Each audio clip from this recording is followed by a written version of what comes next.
ವಕ್ಫ್ ವಿಚಾರ ಅಲ್ಲ ಇದು. ವಕ್ಫ್ ವಿಚಾರ ಸ್ವಲ್ಪ ಹೇಳ್ತೀನಿ ಕೇಳಿ. ವಕ್ಫ್ ವಿಚಾರ ಕೂಡ ಎಲ್ಲಿ ಯಾವತ್ತು ಇದು ವಕ್ಫ್ ವಿಚಾರ ಎಲ್ಲ ಖಾತೆಗಳನ್ನು ಬದಲಾವಣೆ ಮಾಡಿರ್ತಕ್ಕಂಥದ್ದು 2019, 2018, 19, 20, 22ರಲ್ಲಿ ವಕ್ಫ್ ಹೆಸರಿಗೆ ಖಾತೆಗಳನ್ನು ಬದಲಾವಣೆ ಮಾಡಿರ್ತಕ್ಕಂಥದ್ದು. ಅವತ್ತಿದ್ದಂಥ ಸರ್ಕಾರ ಭಾರತೀಯ ಜನತಾ ಪಕ್ಷದ ಸರ್ಕಾರ. ಚುನಾವಣೆ ಬಂತು ಅಂತ ಅಂದಾಗ ಧರ್ಮದ ವಿಚಾರ ತರ್ತೀರಿ. ಮಾಧ್ಯಮಗಳು ನೋಡ್ರಿ, ಸ್ವಲ್ಪ ಹೇಳ್ತೀನಿ ಹೇಳಿ, ನನಗೂ ಗೊತ್ತಿದೆ ರೀ, ನಾನು ಸ್ವಲ್ಪ ಹೇಳ್ತೀನಿ ಕೇಳಿ. ಚನ್ನಪಟ್ಟಣದಲ್ಲೂ ಯಾವುದೋ ಒಂದು RTCನ ಎಲ್ಲರೂ ಮನೆಗೆ ಕಳಿಸಿದ್ರು. 2018, 21ರಲ್ಲೋ ಯಾವುದೋ ಒಂದು ಕಾಲಮ್ ನಂಬರ್ 11 ಹಾಕಿದ್ದಾರೆ.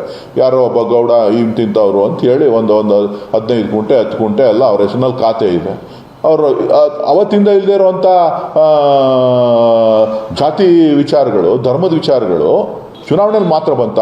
ಮಾಧ್ಯಮಗಳಿಗೂ ಅದಕ್ಕೆ ಟೂಲ್ ಆಗ್ತಾ ಇಲ್ವಾ? ರಾಜಕೀಯ ಪಕ್ಷಗಳಿಗೆ ನಮ್ಮನ್ನು ತಿದ್ದೋ ಪ್ರಯತ್ನ ನೀವು ಮಾಡ್ತಾ ಇದ್ದೀರಾ? ನಮ್ಮನ್ನು ತಿದ್ದೋ ಪ್ರಯತ್ನ ಮಾಡ್ತಾ ಇದ್ದೀರಾ? ಸಮಾಜದ ಒಳಿತಿಗಾಗಿ, ದೇಶದ ಒಗ್ಗಟ್ಟಿಗಾಗಿ ಏನಾದರೂ ನೀವು ಹೇಳೋಗೆ ನಮ್ಮನ್ನು ಯಾವ ರೀತಿಯಲ್ಲಿ ತೊಗೊಂಡು ಹೋಗ್ಬೇಕು ಅಂತ ಹೇಳ್ತಾ ಇದ್ದೀರಾ ನೀವು? ನಾವು ನಿಮ್ಮನ್ನು ಭಾಳ ಗೌರವಿಸ್ತೇವೆ. ಮಾಧ್ಯಮಗಳು ನಮ್ಮನ್ನು ತಿದ್ದುತ್ತವೆ ಅಂತ ಹೇಳಿ ನೀವು ತಿದ್ದುತ್ತಾ ಇಲ್ಲ. ಖಂಡಿತ ಆಗ್ತಾರೆ. ಮಾಧ್ಯಮಗಳು ತೀಕ್ಷ್ಣವಾಗಿ ನಮ್ಮನ್ನು ತಿದ್ದುವಂಥ ಪ್ರಯತ್ನಗಳು ಹಿಂದೆ ಎಲ್ಲ ನಡೆದಿದೆ. ನಾನೇನು ರಾಮಕೃಷ್ಣ ಹೆಗ್ಡೆ ಅವರು ಹಿಂದಿನ ಕಾಲದಲ್ಲಿ ಏನು ನಡೀತಿತ್ತು ನನಗೆ ಗೊತ್ತಿಲ್ಲ. ಅತ್ತಿಂದ ಈಚೆಗೆ ರಾಮಕೃಷ್ಣ ಹೆಗ್ಡೆ ಅವರು ಮುಖ್ಯಮಂತ್ರಿ ಆದ ನಂತರದ ದಿನಗಳಲ್ಲಿ ಸ್ವಲ್ಪ ನೋಡ್ತಾ ಬಂದಿದ್ದಾರೆ. ಎಲ್ಲ ಸಂದರ್ಭಗಳಲ್ಲೂ ಕೂಡ ಮಾಧ್ಯಮಗಳು ತನ್ನದೇ ಆದಂಥ ಪಾತ್ರವನ್ನು ವಹಿಸಿದೆ. ಆದರೆ ಇತ್ತೀಚಿನ ದಿನಗಳಲ್ಲಿ ಕೇವಲ ಚುನಾವಣಾ ರಾಜಕಾರಣ ಬಂದಂಥ ಸಂದರ್ಭದಲ್ಲಿ ಮಾತ್ರ ಬದಲಾವಣೆ ಮಾಡ್ತಕ್ಕಂಥ ಪ್ರಯತ್ನಗಳನ್ನು ನೀವು ಮಾಡ್ತೀರಿ.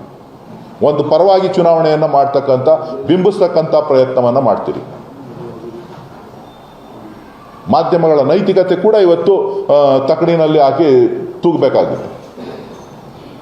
ಮಧ್ಯಾಹ್ನ 3 ಗಂಟೆವರೆಗೂ ಮಾತಾಡ್ತೀರಿ. 3 ಗಂಟೆ ಮೇಲೆ ಬಂದಾಗುತ್ತೆ ಎಲ್ಲನೂ. ನೋವಾಗೋದಿಲ್ವಾ ನಮಗೆ? ಎಷ್ಟು ಸರಿ ಹೇಳಿದ್ದಾರೆ ನಿಮಗೆ ಅವ್ರ ಹೇಳಿಕೆನ? ಇವತ್ತೇನಾದ್ರು ಕುಮಾರಸ್ವಾಮಿನ ಅವರು ಬೇರೆ ರೀತಿ ಸಂಬೋಧನೆ ಮಾಡಿದ್ರೆ ಅದನ್ನು ಕುಮಾರಸ್ವಾಮಿ ಅವರು ಅಬ್ಜೆಕ್ಟ್ ಮಾಡಬೇಕಾಗಿತ್ತು. ಇವರು ಅವ್ರನ್ನ ಬೈದಿರ್ಬೋದು. ಈಗ ನಾನು ಯೋಗೇಶ್ ಅವ್ರನ್ನ ನಾನು ಬೈದಿದ್ದೀನಿ, ನನ್ನನ್ನು ಅವರು ಬೈದಿದ್ದಾರೆ. ವೈಯಕ್ತಿಕ ಟೀಕೆಗಳದ್ದು. ನಿಮ್ಮ ದೃಷ್ಟಿಕೋನ ಯಾವ ರೀತಿ ಇತ್ತು ಅನ್ನೋದು ನಾನು ನಿಮಗೆ ತಿಳಿಸ್ತಾ ಇದ್ದೀನಿ. ಅನ್ಯತಾ ಭಾವಿಸ್ಬೇಡಿ ದಯವಿಟ್ಟು. ನಾನೇನಾರು ಆವೇಶದಿಂದ ಏನಾರು ಮಾತಾಡಿದ್ರೆ ದಯವಿಟ್ಟು ಕ್ಷಮಿಸಿ.